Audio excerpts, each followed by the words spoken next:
میں ہوں نوید ملک، 5 stone news کے ساتھ۔ میں موجود ہوں مری کے اندر۔ کوئی پناہ ہمیشہ فرنٹ لائن پہ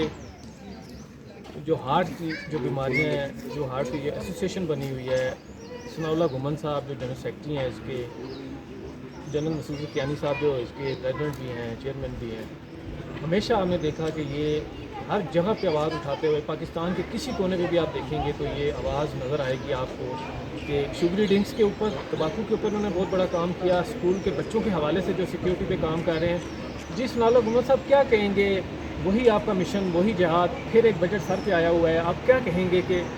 کیا کرنا چاہیے گورنمنٹ کی؟ کیسے؟ بہت شکریہ ملک صاحب، ہمیشہ کی طرح آپ نے جو ہے نا وہ اس کاز کے لیے آواز اٹھائی اور ہماری آواز لوگوں تک پہنچانے کا سبب بنے۔ آج یہ ہمارا میڈیا کے ساتھ جو سیشن تھا مری میں، اس میں ایک یہ پیغام تھا جو ہم باتیں کرتے رہتے ہیں کہ نان کمیونیکیبل ڈیزیزز پاکستان کے لیے ایٹم بم جو ہے نا وہ بننے جا رہا ہے، اور نان کمیونیکیبل ڈیزیز کی وجہ سے 2200 سے زیادہ لوگ، ابھی تو زیادہ 2300 سے بھی زیادہ ہو گیا ہے، پرانا ڈاٹا تھا، جتنے لوگ دنیا سے رخصت ہو رہے ہیں روزانہ، اور اس کے اوپر جو ہمارا ہیلتھ برڈن ہے وہ بہت زیادہ ہے۔ اسی طرح شوگر کو دیکھا جائے تو 1100 لوگ روزانہ شوگر کی بیماری کی وجہ سے دنیا سے رخصت ہو رہے ہیں۔ پاکستان دنیا میں پہلے نمبر پہ آ گیا ہے، اور اس کی میڈیسن کے اوپر جتنا خرچہ آ رہا ہے وہ IMF سے جو ہم قسط لے رہے ہیں گھٹنے رگڑ رگڑ کے، اس سے ڈبل جو ہے نا وہ خرچہ صرف اس ایک بیماری کے اوپر جو ہے نا وہ اس بیماری کی میڈیسن کے اوپر آ رہا ہے۔ تو ہمیں جو ہے ان کو روکنا ہے، اور اس کے لیے ہم جو ہے نا وہ کمپین کرتے رہتے ہیں اپنے کولیشن پارٹنر کے ساتھ مل کے، پالیسی میکر کے ساتھ، اپنے پارلیمنٹیرین کے ساتھ جو ہے نا وہ کرتے ہیں۔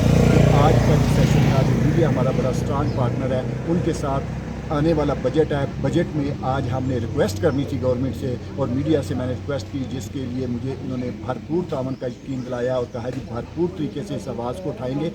گورنمنٹ کا اپنا ادارہ منسٹری آف ہیلتھ، اپنا ادارہ منسٹری آف ہیلتھ، اس نے ایک پرپوزل دی ہے FBR کو، فنانس کو، کہ ایسی چیزیں جو غیر ضروری چیزیں ہیں ان کے اوپر ٹیکس لگایا جائے، جس کی وجہ سے نان کمیونیکیبل ڈیزیزز کم ہوں گی، ہیلتھ برڈن کم ہوگا، اور ضروریات زندگی کے اوپر جو ٹیکس لگانا تھا وہ ٹیکس بھی نہیں لگانا پڑے گا، انڈائریکٹلی غربت بھی کم ہوگی۔ تو وہ جو پرپوزل ہے، آج میں نے میڈیا کے دوستوں سے ریکویسٹ کی ہے کہ اپنے ذمہ داران تک، گورنمنٹ تک یہ آج ریکویسٹ کی جائے، سارے مل کے میسج پہنچایا جائے کہ جو ہیلتھ منسٹری کی پرپوزل ہے آپ کی، اس کے اوپر منو ان جو ہے نا وہ عمل کیا